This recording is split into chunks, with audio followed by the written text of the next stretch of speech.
Chapter 7 of the Autobiography of an Ex-Colored Man. I shall take advantage of this pause in my narrative to describe more closely the club spoken of in the latter part of the preceding chapter, to describe it as I afterwards came to know it, as an habitué. I shall do this not only because of the direct influence it had on my life, but also because it was at that time the most famous place of its kind in New York, and was well known to both white and colored people of certain classes. I have already stated that in the basement of the house there was a Chinese restaurant. The Chinaman who kept it did an exceptionally good business, for chop suey was a famous dish among the frequenters of the place. It is a food that somehow has the power of absorbing alcoholic liquors that have been taken into the stomach. I have heard men claim that they could sober up on chop suey. Perhaps that accounted in some degree for its popularity. On the main floor there were two large rooms, a parlor about 30 feet in length, and a large square back room into which the parlor opened. The floor of the parlor was carpeted. Small tables and chairs were arranged about the room. The windows were draped with lace curtains, and the walls were literally covered with photographs or lithographs of every colored man in America who had ever done anything.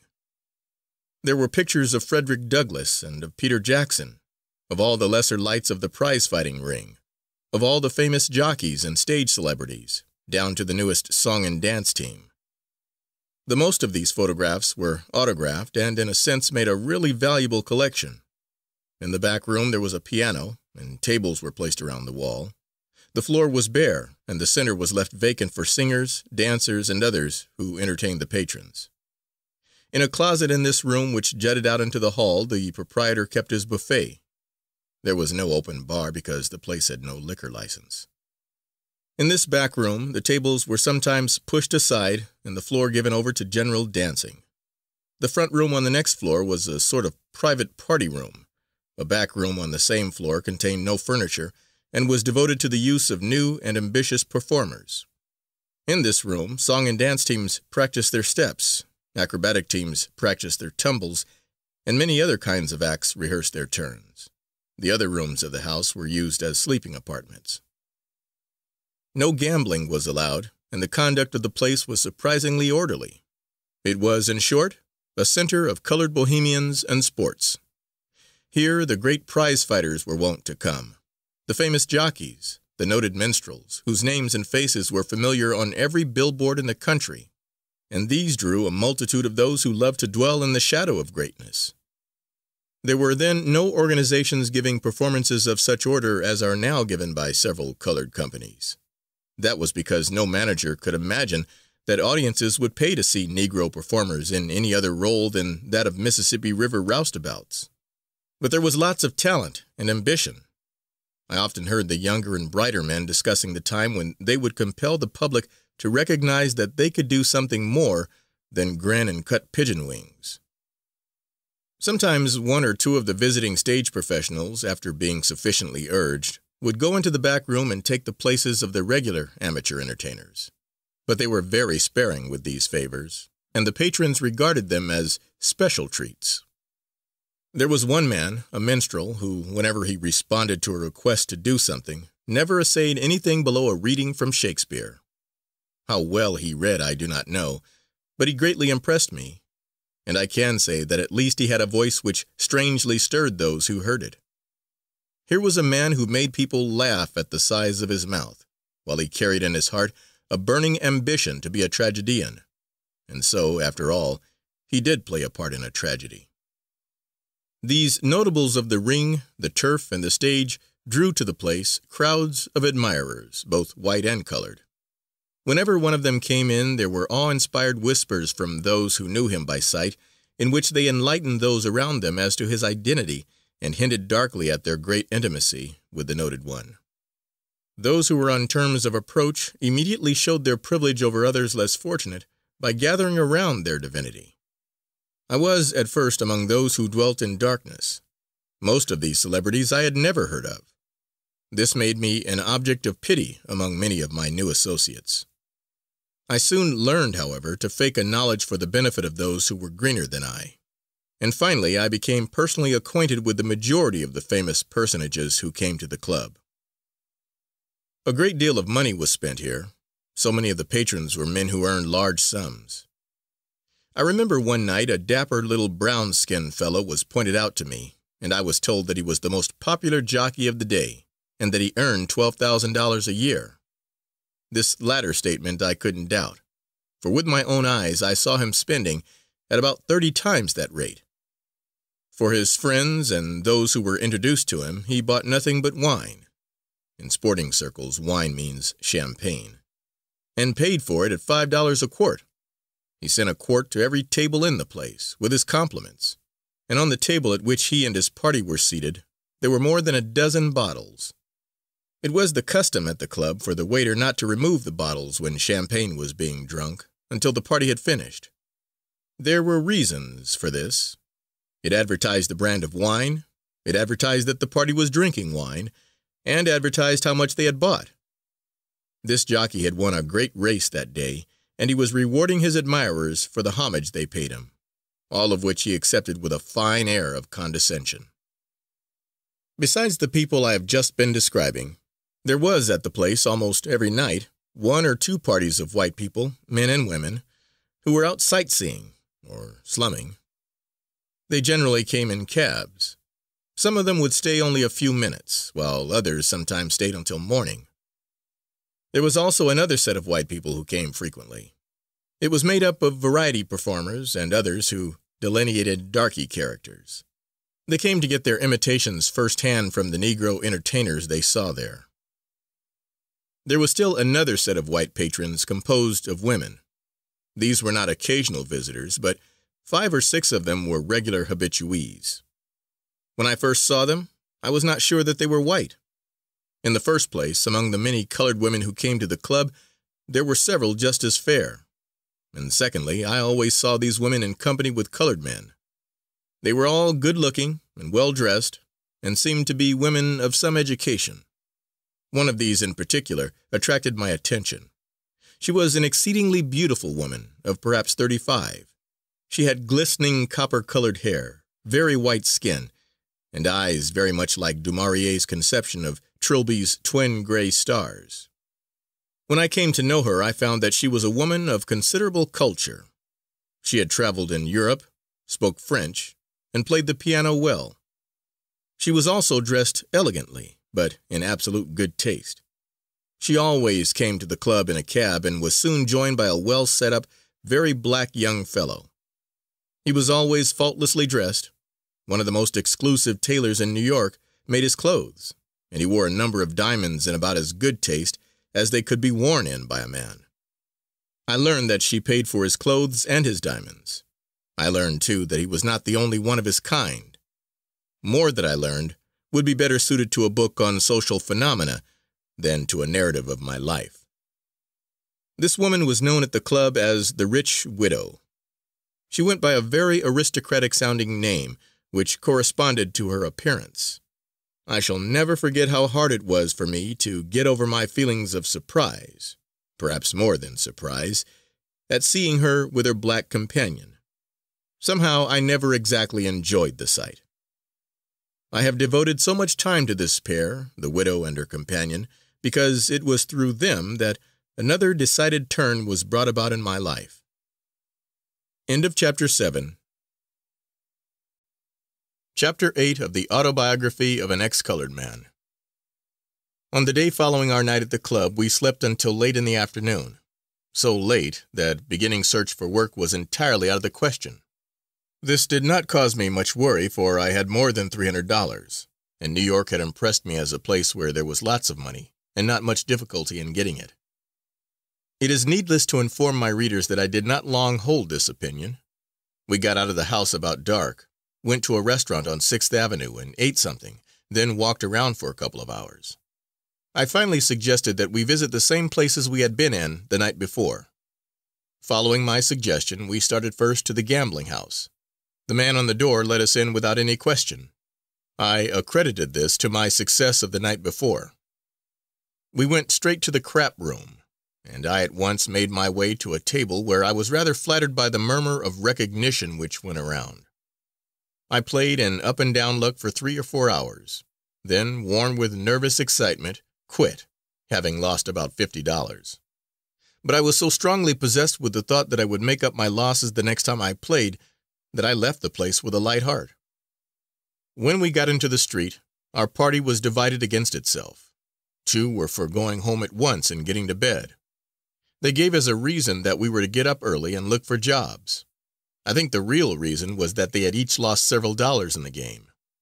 I lived to learn that in the world of sport all men win alike, but lose differently. And so gamblers are rated not by the way in which they win, but by the way in which they lose. Some men lose with a careless smile, recognizing that losing is a part of the game. Others curse their luck and rail at fortune, and others still lose sadly. After each such experience, they are swept by a wave of reform. They resolve to stop gambling and be good. When in this frame of mind, it would take very little persuasion to lead them into a prayer meeting. Those in the first class are looked upon with admiration. Those in the second class are merely commonplace, while those in the third are regarded with contempt. I believe these distinctions hold good in all the ventures of life.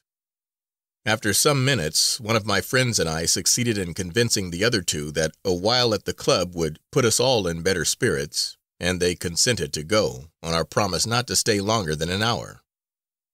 We found the place crowded, and the same sort of thing going on which we had seen the night before.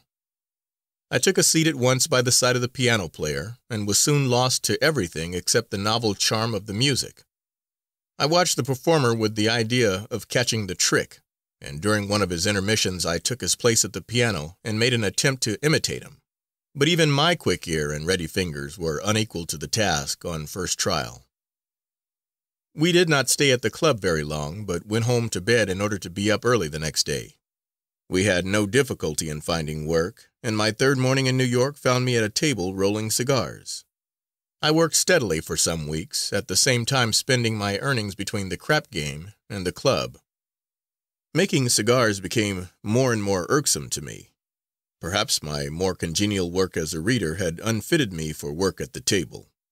And, too, the late hours I was keeping made such a sedentary occupation almost beyond the powers of will and endurance. I often found it hard to keep my eyes open, and sometimes had to get up and move around to keep from falling asleep. I began to miss whole days from the factory, days on which I was compelled to stay at home and sleep. My luck at the gambling table was varied.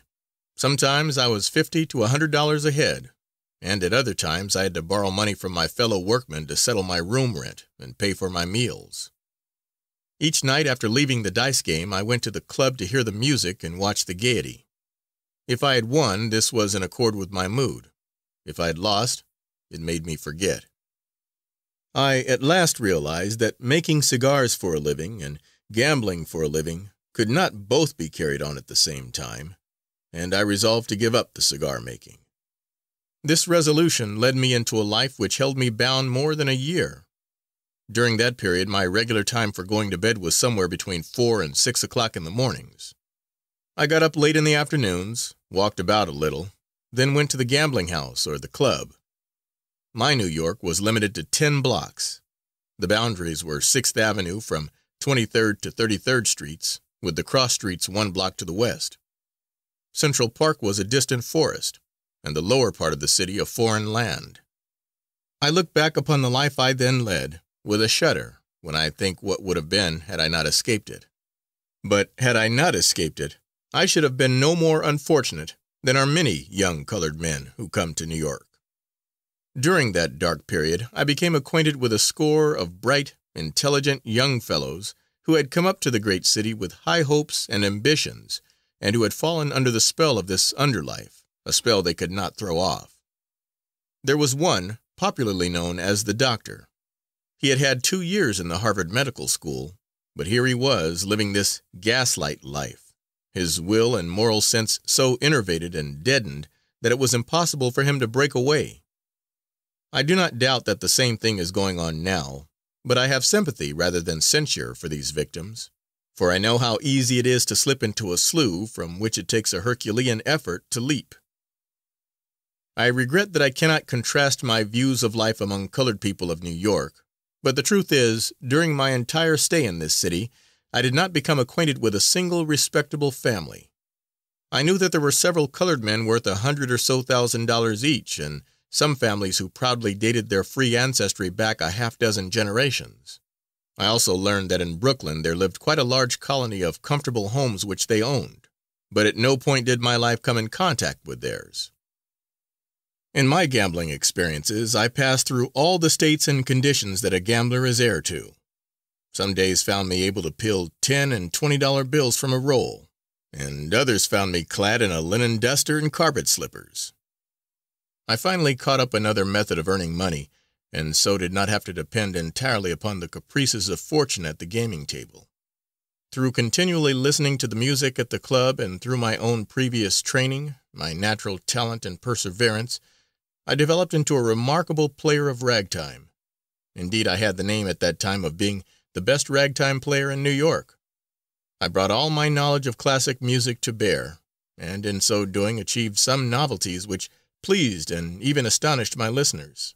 It was I who first made ragtime transcriptions of familiar classic selections.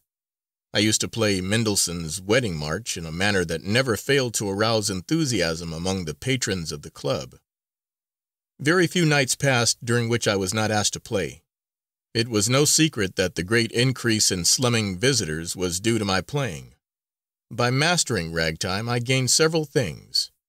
First of all, I gained the title of professor. I was known as the professor as long as I remained in that world. Then, too, I gained the means of earning a rather fair livelihood. This work took up much of my time and kept me almost entirely away from the gambling table. Through it all, I gained a friend who was the means by which I escaped from this lower world. And finally, I secured a wedge which has opened to me more doors and made me a welcome guest than my playing of Beethoven and Chopin could ever have done. The greater part of the money I now began to earn came through the friend to whom I alluded in the foregoing paragraph.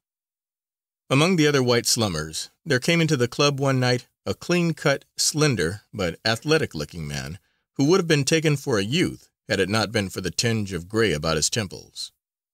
He was clean-shaven and had regular features, and all of his movements bore the indefinable but unmistakable stamp of culture. He spoke to no one, but sat languidly puffing cigarettes and sipping a glass of beer. He was the center of a great deal of attention. All of the old-timers were wondering who he was. When I had finished playing, he called a waiter, and by him sent me a $5 bill. For about a month after that, he was at the club 1 or 2 nights each week, and each time after I had played, he gave me $5. One night he sent for me to come to his table. He asked me several questions about myself, then told me that he had an engagement which he wanted me to fill. He gave me a card containing his address and asked me to be there on a certain night. I was on hand promptly and found that he was giving a dinner in his own apartments to a party of ladies and gentlemen, and that I was expected to furnish the musical entertainment. When the grave, dignified man at the door let me in, the place struck me as being almost dark. My eyes had been so accustomed to the garish light of the club.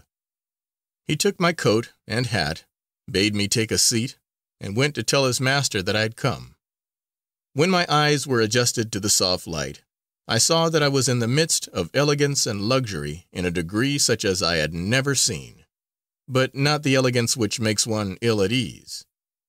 As I sank into a great chair, the subdued tone, the delicately sensuous harmony of my surroundings drew from me a deep sigh of relief and comfort. How long the man was gone I do not know, but I was startled by a voice saying, "Come this way, if you please, sir," and I saw him standing by my chair. I had been asleep, and I awoke very much confused and a little ashamed, because I did not know how many times he may have called me.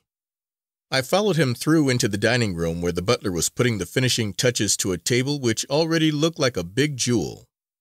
The doorman turned me over to the butler, and I passed with the butler on back to where several waiters were busy polishing and assorting table utensils. Without being asked whether I was hungry or not, I was placed at a table and given something to eat. Before I had finished eating, I heard the laughter and talk of the guests who were arriving. Soon afterwards, I was called in to begin my work. I passed in to where the company was gathered and went directly to the piano. According to a suggestion from the host, I began with classic music. During the first number there was absolute quiet and appreciative attention, and when I had finished, I was given a round of generous applause. After that, the talk and the laughter began to grow until the music was only an accompaniment to the chatter. This, however, did not disconcert me as it once would have done, for I had become accustomed to playing in the midst of uproarious noise. As the guests began to pay less attention to me, I was enabled to pay more to them.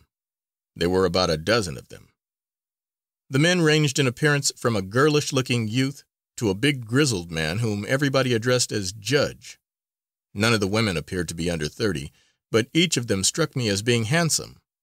I was not long in finding out that they were all decidedly blasé. Several of the women smoked cigarettes, and with a careless grace which showed they were used to the habit. Occasionally a "damn it" escaped from the lips of some one of them, but in such a charming way as to rob it of all vulgarity. The most notable thing which I observed was that the reserve of the host increased in direct proportion with the hilarity of his guests. I thought that there was something going wrong, which displeased him. I afterwards learned that it was his habitual manner on such occasions. He seemed to take cynical delight in watching and studying others indulging in excess. His guests were evidently accustomed to his rather non-participating attitude, for it did not seem in any degree to dampen their spirits. When dinner was served, the piano was moved and the door left open, so that the company might hear the music while eating. At a word from the host, I struck up one of my liveliest ragtime pieces. The effect was surprising, perhaps even to the host. The ragtime music came very near spoiling the party, so far as eating the dinner was concerned. As soon as I began, the conversation suddenly stopped. It was a pleasure to me to watch the expression of astonishment and delight that grew on the faces of everybody. These were people, and they represented a large class, who were ever expecting to find happiness in novelty, each day restlessly exploring and exhausting every resource of this great city that might possibly furnish a new sensation or awaken a fresh emotion, and who were always grateful to anyone who aided them in their quest. Several of the women left the table and gathered about the piano. They watched my fingers and asked what kind of music it was that I was playing, where I had learned it, and a host of other questions. It was only by being repeatedly called back to the table that they were induced to finish their dinner. When the guests arose, I struck up my ragtime transcription of Mendelssohn's Wedding March, playing it with terrific chromatic octave runs in the bass. This raised everybody's spirits to the highest point of gaiety, and the whole company involuntarily and unconsciously did an impromptu cakewalk. From that time on until the time of leaving, they kept me so busy that my arms ached. I obtained a little respite when the girlish-looking youth and one or two of the ladies sang several songs, but after each of these it was back to ragtime. In leaving, the guests were enthusiastic in telling the host that he had furnished them the most unusual entertainment they had ever enjoyed. When they had gone, my millionaire friend, for he was reported to be a millionaire, said to me with a smile, "Well, I have given them something they've never had before." After I had put on my coat and was ready to leave, he made me take a glass of wine. He then gave me a cigar and $20 in bills. He told me that he would give me lots of work, his only stipulation being that I should not play any engagements such as I had just filled for him, except by his instructions. I readily accepted the proposition, for I was sure that I could not be the loser by such a contract. I afterwards played for him at many dinners and parties of one kind or another. Occasionally he loaned me to some of his friends, and, too, I often played for him alone at his apartments. At such times he was quite a puzzle to me until I became accustomed to his manners. He would sometimes sit for 3 or 4 hours hearing me play, his eyes almost closed, making scarcely a motion except to light a fresh cigarette, and never commenting one way or another on the music. At first I sometimes thought he had fallen asleep, and would pause in playing. The stopping of the music always aroused him enough to tell me to play this or that, and I soon learned that my task was not to be considered finished until he got up from his chair and said, "That will do."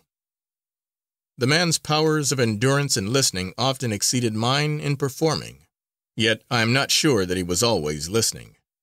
At times I became so oppressed with fatigue and sleepiness that it took almost superhuman effort to keep my fingers going. In fact, I believe I sometimes did so while dozing. During such moments, this man sitting there so mysteriously silent, almost hid in a cloud of heavy scented smoke, filled me with a sort of unearthly terror. He seemed to be some grim, mute, but relentless tyrant, possessing over me a supernatural power which he used to drive me on mercilessly to exhaustion. But these feelings came very rarely. Besides, he paid me so liberally, I could forget much. There at length grew between us a familiar and warm relationship, and I am sure he had a decided personal liking for me. On my part, I looked upon him at that time as about all a man could wish to be. The club still remained my headquarters, and when I was not playing for my good patron, I was generally to be found there. However, I no longer depended on playing at the club to earn my living. I rather took rank with the visiting celebrities, and occasionally, after being sufficiently urged, would favor my old and new admirers with a number or two. I say, without any egotistic pride, that among my admirers were several of the best-looking women who frequented the place, and who made no secret of the fact that they admired me as much as they did my playing. Among these was the widow. Indeed, her attentions became so marked that one of my friends warned me to be aware of her black companion, who was generally known as a bad man. He said there was much more reason to be careful because the pair had lately quarreled and had not been together at the club for some nights. This warning greatly impressed me, and I resolved to stop the affair before it should go any further. But the woman was so beautiful that my native gallantry and delicacy would not allow me to repulse her. My finer feelings entirely overcame my judgment. The warning also opened my eyes sufficiently to see that though my artistic temperament and skill made me interesting and attractive to the woman, she was, after all, using me only to excite the jealousy of her companion and revenge herself upon him. It was this surly black despot who held sway over her deepest emotions. One night, shortly afterwards, I went into the club and saw the widow sitting at a table in company with another woman. She at once beckoned for me to come to her. I went, knowing that I was committing worse than folly. She ordered a quart of champagne and insisted that I sit down and drink with her. I took a chair on the opposite side of the table and began to sip a glass of the wine. Suddenly I noticed by an expression on the widow's face that something had occurred. I instinctively glanced around and saw that her companion had just entered. His ugly look completely frightened me. My back was turned to him, but by watching the widow's eyes, I judged that he was pacing back and forth across the room. My feelings were far from being comfortable. I expected every moment to feel a blow on my head. She, too, was very nervous. She was trying hard to appear unconcerned, but could not succeed in hiding her real feelings. I decided that it was best to get out of such a predicament, even at the expense of appearing cowardly, and I made a motion to rise. Just as I partly turned in my chair, I saw the black fellow approaching. He walked directly to our table and leaned over. The widow evidently feared he was going to strike her, and she threw back her head. Instead of striking her, he whipped out a revolver and fired. The first shot went straight into her throat. There were other shots fired, but how many I do not know, for the first knowledge I had of my surroundings and actions was that I was rushing through the chop suey restaurant into the street. Just which streets I followed when I got outside, I do not know, but I think I must have gone towards 8th Avenue, then down towards 23rd Street, and across towards 5th Avenue. I traveled not by sight but instinctively. I felt like one fleeing in a horrible nightmare. How long and far I walked, I cannot tell, but on 5th Avenue, under a light, I passed a cab containing a solitary occupant who called to me, and I recognized the voice and face of my millionaire friend. He stopped the cab and asked, "What on earth are you doing strolling in this part of the town?" For answer, I got into the cab and related to him all that had happened. He reassured me by saying that no charge of any kind could be brought against me, then added, But of course you don't want to be mixed up in such an affair." He directed the driver to turn around and go into the park, and then went on to say, "I decided last night that I'd go to Europe tomorrow. I think I'll take you along instead of Walter." Walter was his valet. It was settled that I should go to his apartments for the rest of the night and sail with him in the morning. We drove around through the park, exchanging only an occasional word. The cool air somewhat calmed my nerves, and I lay back and closed my eyes. But still I could see that beautiful white throat with the ugly wound. The jet of blood pulsing from it had placed an indelible red stain on my memory. End of Chapter 8. Chapter 9 of the Autobiography of an Ex-Colored Man. I did not feel at ease until the ship was well out of New York Harbor, and notwithstanding the repeated reassurances of my millionaire friend and my own knowledge of the facts in the case, I somehow could not rid myself of the sentiment that I was, in a great degree, responsible for the widow's tragic end. We had brought most of the morning papers aboard with us, but my great fear of seeing my name in connection with the killing would not permit me to read the accounts, although in one of the papers I did look at the picture of the victim, which did not in the least resemble her. This morbid state of mind, together with seasickness, kept me miserable for 3 or 4 days. At the end of that time my spirits began to revive, and I took an interest in the ship, my fellow passengers, and the voyage in general. On the 2nd or 3rd day out we passed several spouting whales, but I could not arouse myself to make the effort to go to the other side of the ship to see them. A little later we ran in close proximity to a large iceberg. I was curious enough to get up and look at it, and was fully repaid for my pains. The sun was shining full upon it, and it glistened like a mammoth diamond cut with 1,000,000 facets. As we passed, it constantly changed its shape. At each different angle of vision it assumed new and astonishing forms of beauty. I watched it through a pair of glasses, seeking to verify my early conception of an iceberg. In the geographies of my grammar school days, the pictures of icebergs always included a stranded polar bear, standing desolately upon one of the snowy crags. I looked for the bear, but if he was there, he refused to put himself on exhibition. It was not, however, until the morning that we entered the harbor of Havre that I was able to shake off my gloom. Then the strange sights, the chatter in an unfamiliar tongue, and the excitement of landing and passing the customs officials caused me to forget completely the events of a few days before. Indeed, I grew so light-hearted that when I caught my first sight of the train, which was to take us to Paris, I enjoyed a hearty laugh. The toy-looking engine, the stuffy little compartment cars with tiny old-fashioned wheels struck me as being extremely funny. But before we reached Paris, my respect for our train rose considerably. I found that the tiny engine made remarkably fast time, and that the old-fashioned wheels ran very smoothly. I even began to appreciate the stuffy cars for their privacy. As I watched the passing scenery from the car window, it seemed too beautiful to be real. The bright-colored houses against the green background impressed me as the work of some idealistic painter. Before we arrived in Paris, there was awakened in my heart a love for France which continued to grow stronger, a love which today makes that country for me the one above all others to be desired. We rolled into the station Saint-Lazare about 4 o'clock in the afternoon and drove immediately to the Hotel Continental. My benefactor, humoring my curiosity and enthusiasm, which seemed to please him very much, suggested that we take a short walk before dinner. We stepped out of the hotel and turned to the right into the Rue de Rivoli. When the vista of the Place de la Concorde and the Champs-Élysées suddenly burst on me, I could hardly credit my own eyes. I shall attempt no such supererogatory task as the description of Paris. I wish only to give briefly the impressions which that wonderful city made upon me. It impressed me as the perfect and perfectly beautiful city, and even after I had been there some time, and seen not only its avenues and palaces, but its most squalid alleys and hovels, this impression was not weakened. Paris became for me a charmed spot, and whenever I have returned there, I have fallen under the spell, a spell which compels admiration for all of its manners and customs, and justification of even its follies and sins.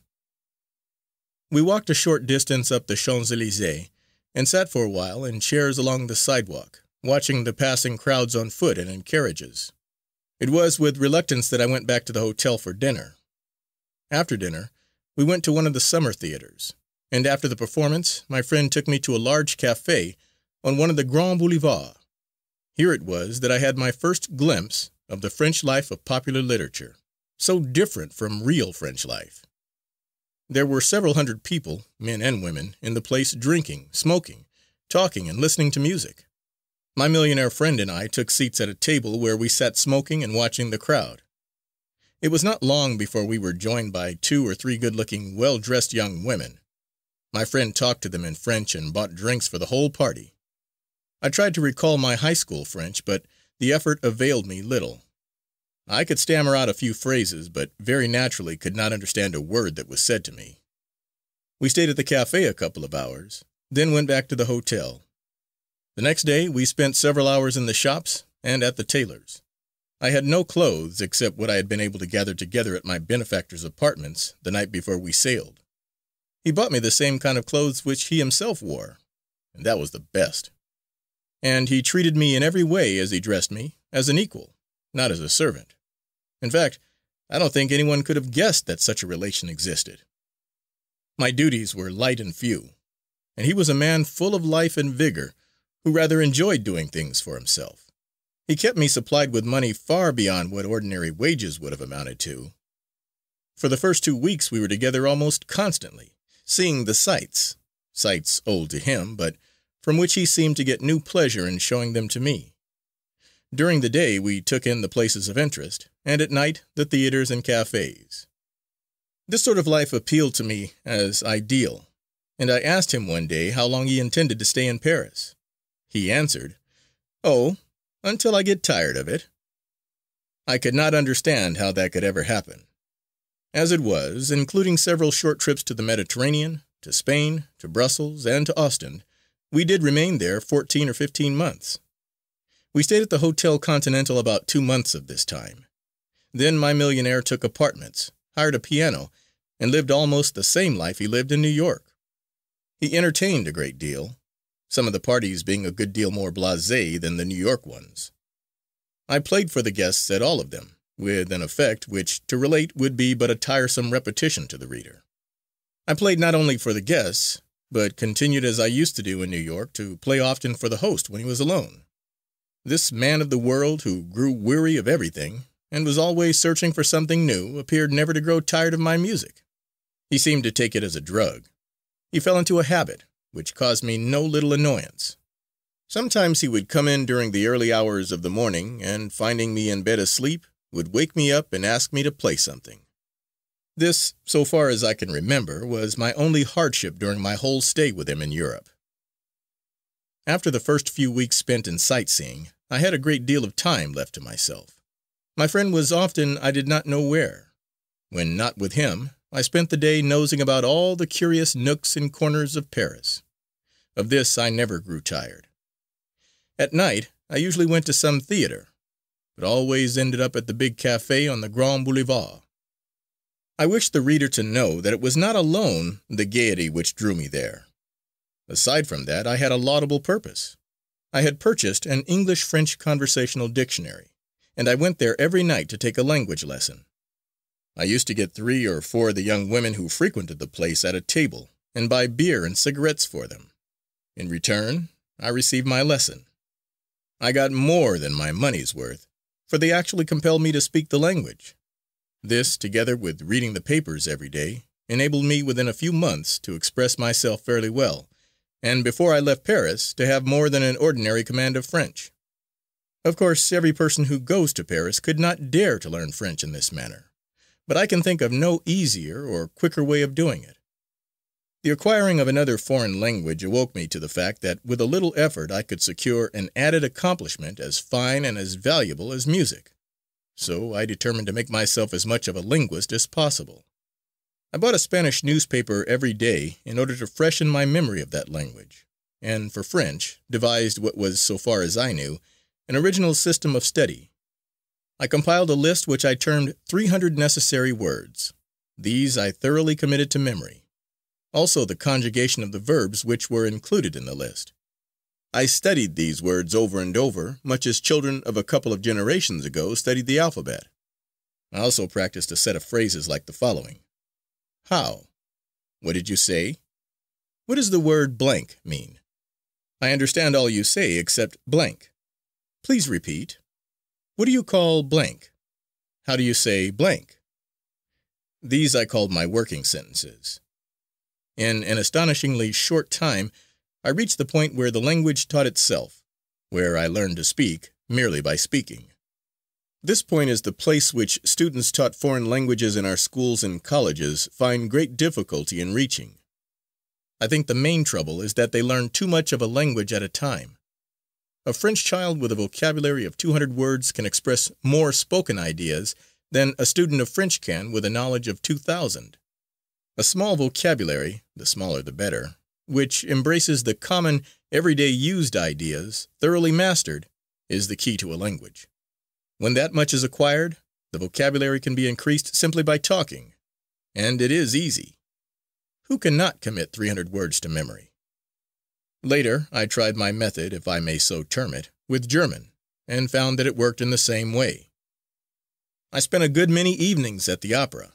The music there made me strangely reminiscent of my life in Connecticut. It was an atmosphere in which I caught a fresh breath of my boyhood days and early youth. Generally, in the morning after I had attended a performance, I would sit at the piano and for a couple of hours play the music which I used to play in my mother's little parlor. One night I went to hear Faust. I got into my seat just as the lights went down for the first act. At the end of the act, I noticed that my neighbor, on the left, was a young girl. I cannot describe her either as to feature, or color of her hair, or of her eyes. She was so young, so fair, so ethereal, that I felt to stare at her would be a violation. Yet I was distinctly conscious of her beauty. During the intermission she spoke English in a low voice to a gentleman and a lady who sat in the seats to her left, addressing them as father and mother. I held my program as though studying it, but listened to catch every sound of her voice. Her observations on the performance and the audience were so fresh and naive as to be almost amusing. I gathered that she was just out of school and that this was her first trip to Paris. I occasionally stole a glance at her, and each time I did so my heart leaped into my throat. Once I glanced beyond to the gentleman who sat next to her. My glance immediately turned into a stare. Yes, there he was, unmistakably, my father, looking hardly a day older than when I had seen him some 10 years before. What a strange coincidence! What should I say to him? What would he say to me? Before I had recovered from my first surprise, there came another shock in the realization that the beautiful, tender girl at my side was my sister. Then all the springs of affection in my heart, stopped since my mother's death, burst out in fresh and terrible torrents, and I could have fallen at her feet and worshipped her. They were singing the second act, but I did not hear the music. Slowly, the desolate loneliness of my position became clear to me. I knew that I could not speak, but I would have given a part of my life to touch her hand with mine and call her sister. I sat through the opera until I could stand it no longer. I felt that I was suffocating. Valentine's love seemed like mockery, and I felt an almost uncontrollable impulse to rise up and scream to the audience, "Here, here in your very midst is a tragedy, a real tragedy." This impulse grew so strong that I became afraid of myself, and in the darkness of one of the scenes I stumbled out of the theater. I walked aimlessly about for an hour or so, my feelings divided between a desire to weep and a desire to curse. I finally took a cab and went from cafe to cafe, and for one of the very few times in my life drank myself into a stupor. It was unwelcome news for me when my benefactor, I could not think of him as employer, informed me that he was at last tired of Paris. This news gave me, I think, a passing doubt as to his sanity. I had enjoyed life in Paris, and taking all things into consideration, enjoyed it wholesomely. One thing which greatly contributed to my enjoyment was the fact that I was an American. Americans are immensely popular in Paris, and this is not due solely to the fact that they spend lots of money there, for they spend just as much or more in London. and in the latter city they are merely tolerated because they do spend. The Londoner seems to think that Americans are people whose only claim to be classed as civilized is that they have money, and the regrettable thing about that is that the money is not English. But the French are more logical and freer from prejudices than the British, so the difference of attitude is easily explained.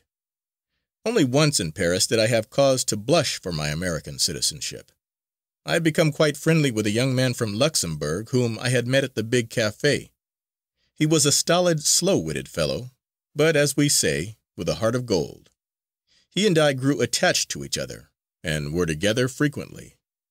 He was a great admirer of the United States, and never grew tired of talking to me about the country and asking for information. It was his intention to try his fortune there some day.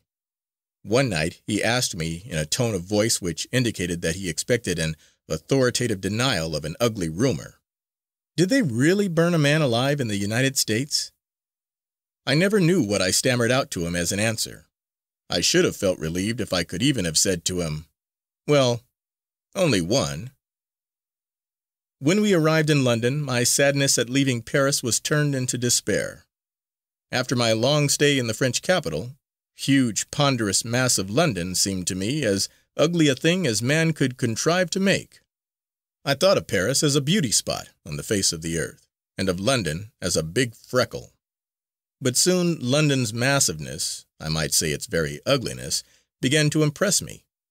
I began to experience that sense of grandeur which one feels when he looks at a great mountain or a mighty river. Beside London, Paris becomes a toy, a pretty plaything. And I must own that before I left the world's metropolis, I discovered much there that was beautiful. The beauty in and about London is entirely different from that in and about Paris, and I could not but admit that the beauty of the French city seemed handmade, artificial, as though set up for the photographer's camera, everything nicely adjusted so as not to spoil the picture, while that of the English city was rugged, natural, and fresh. How these two cities typify the two peoples who built them! Even the sound of their names expresses a certain racial difference. Paris is the concrete expression of the gaiety, regard for symmetry, love of art, and, I might well add, of the morality of the French people. London stands for the conservatism, the solidarity, the utilitarianism, and, I might well add, the hypocrisy of the Anglo-Saxon. It may sound odd to speak of the morality of the French, if not of the hypocrisy of the English, but this seeming paradox impresses me as a deep truth. I saw many things in Paris which were immoral according to English standards, but the absence of hypocrisy, the absence of the spirit to do the thing if it might only be done in secret, robbed these very immoralities of the damning influence of the same evils in London. I have walked along the terrace cafés of Paris and seen hundreds of men and women sipping their wine and beer without observing a sign of drunkenness. As they drank, they chatted and laughed and watched the passing crowds. The drinking seemed to be a secondary thing. This I have witnessed, not only in the cafés along the Grand Boulevard, but in the out-of-the-way places, patronized by the working classes. In London I have seen in the pubs men and women crowded in stuffy little compartments, drinking seemingly only for the pleasure of swallowing as much as they could hold. I have seen there women from 18 to 80, some in tatters and some clutching babes in their arms, drinking the heavy English ales and whiskies served to them by women. In the whole scene, not one ray of brightness, not one flash of gaiety, only maudlin joviality or grim despair. And I have thought, if some men and women will drink, and it is certain that some will, is it not better that they do so under the open sky, in the fresh air, than huddled together in some close, smoky room? There is a sort of frankness about the evils of Paris which robs them of much of the seductiveness of things forbidden. And with that frankness goes a certain cleanliness of thought belonging to things not hidden. London will do whatever Paris does, provided exterior morals are not shocked. As a result, Paris has the appearance only of being the more immoral city. The difference may be summed up in this. Paris practices its sins as lightly as it does its religion, while London practices both very seriously. I should not neglect to mention what impressed me most forcibly during my stay in London. It was not St. Paul's, nor the British Museum, nor Westminster Abbey. It was nothing more or less than the simple phrase, "Thank you," or sometimes more elaborated, "Thank you very kindly, sir."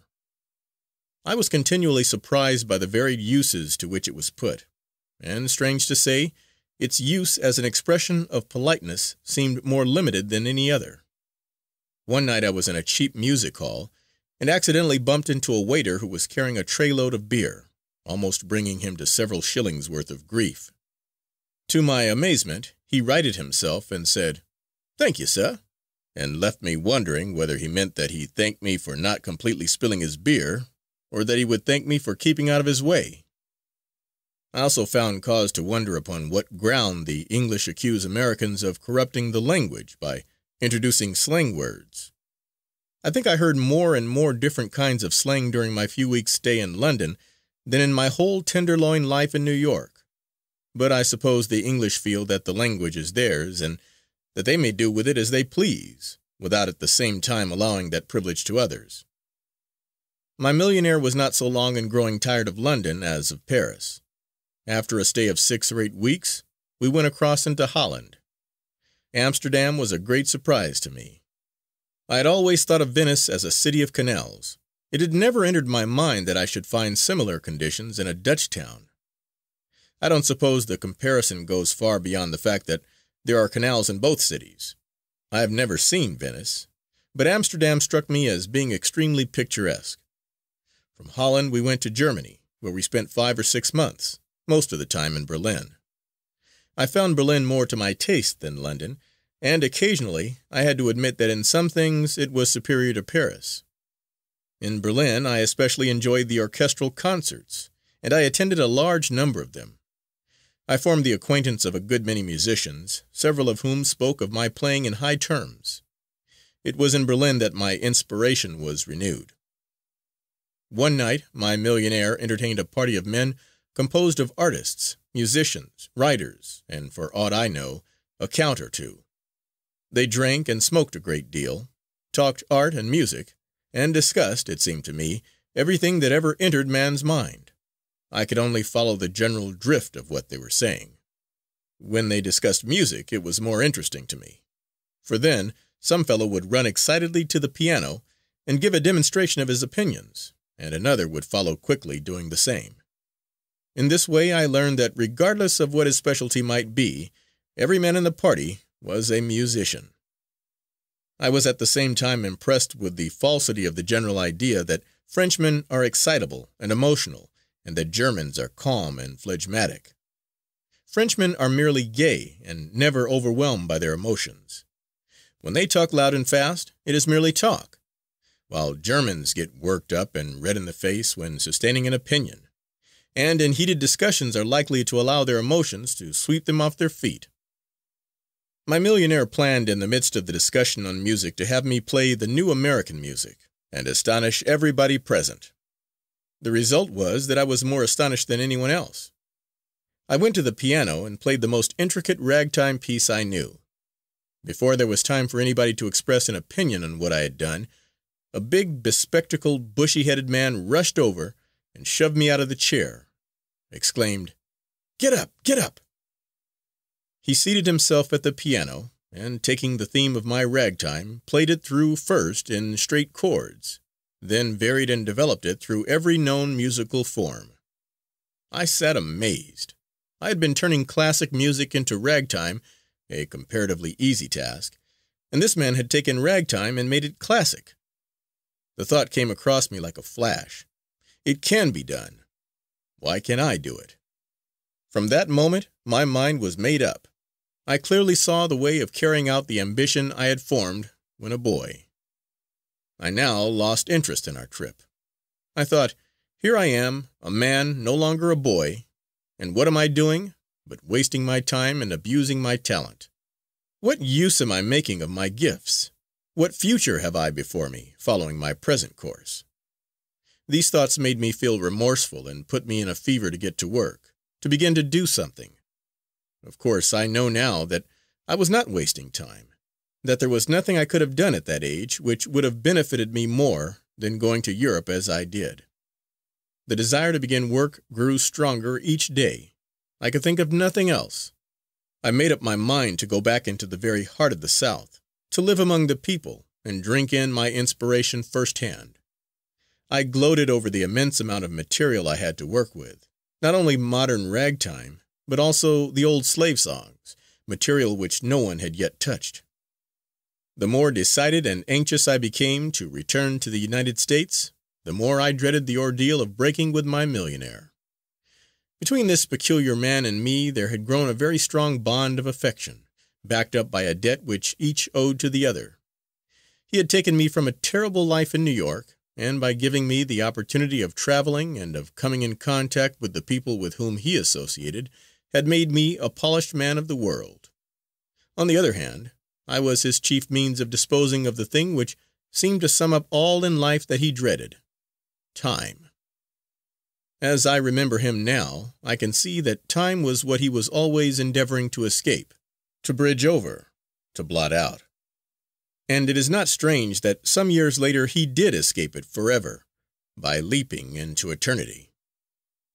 For some weeks I waited for just the right moment in which to tell my patron of my decision.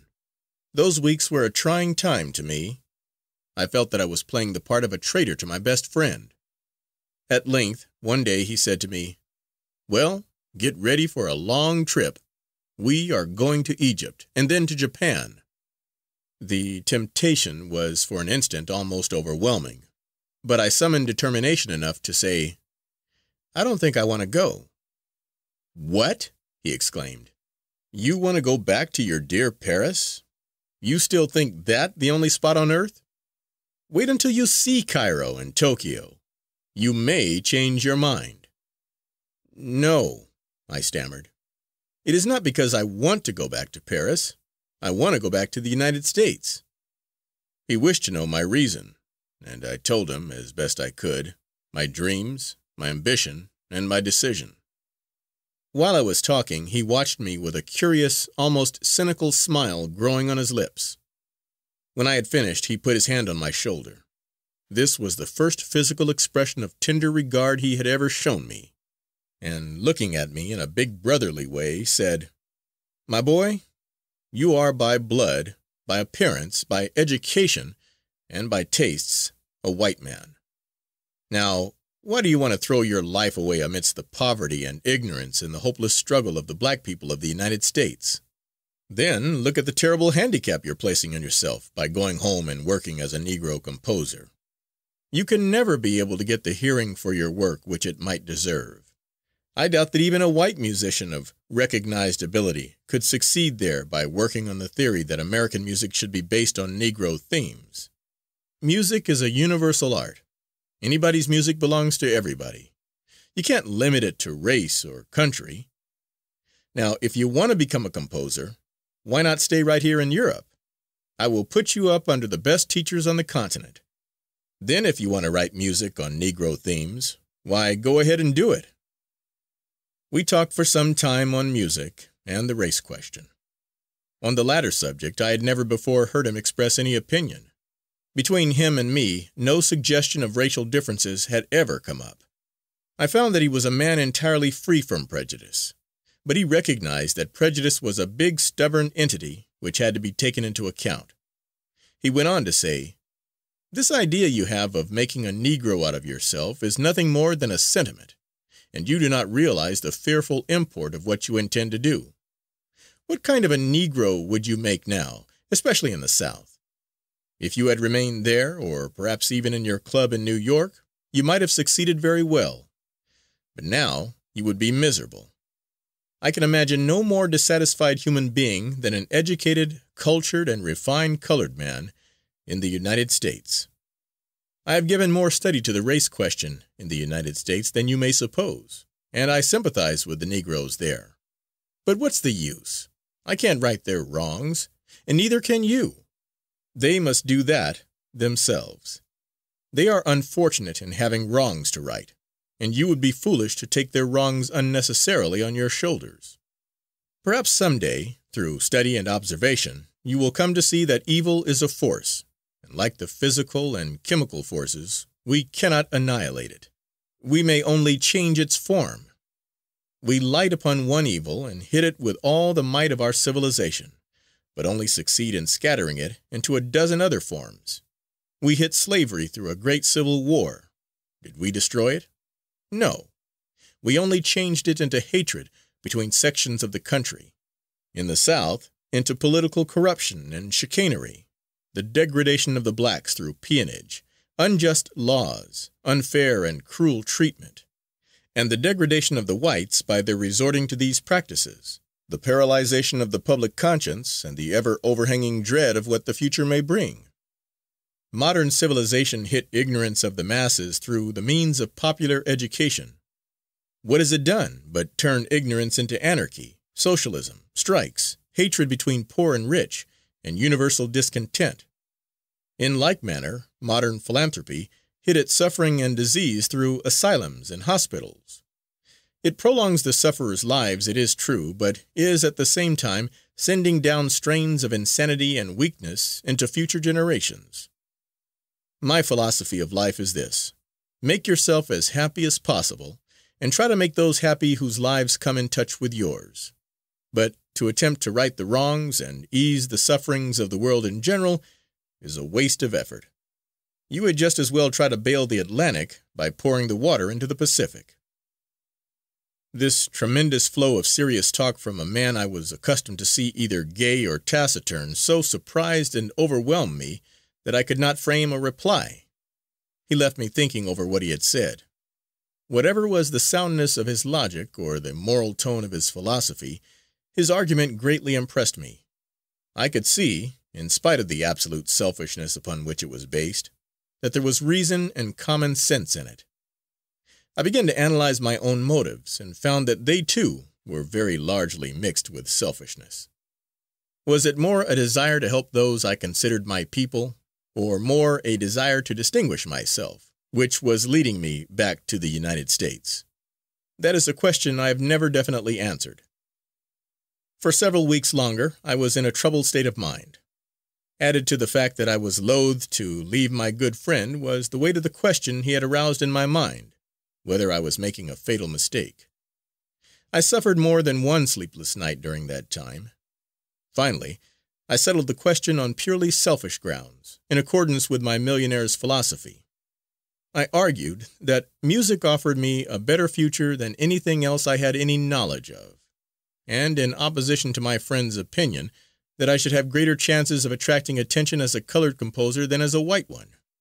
But I must own that I also felt stirred by an unselfish desire to voice all the joys and sorrows, the hopes and ambitions of the American Negro in classic musical form. When my mind was fully made up, I told my friend.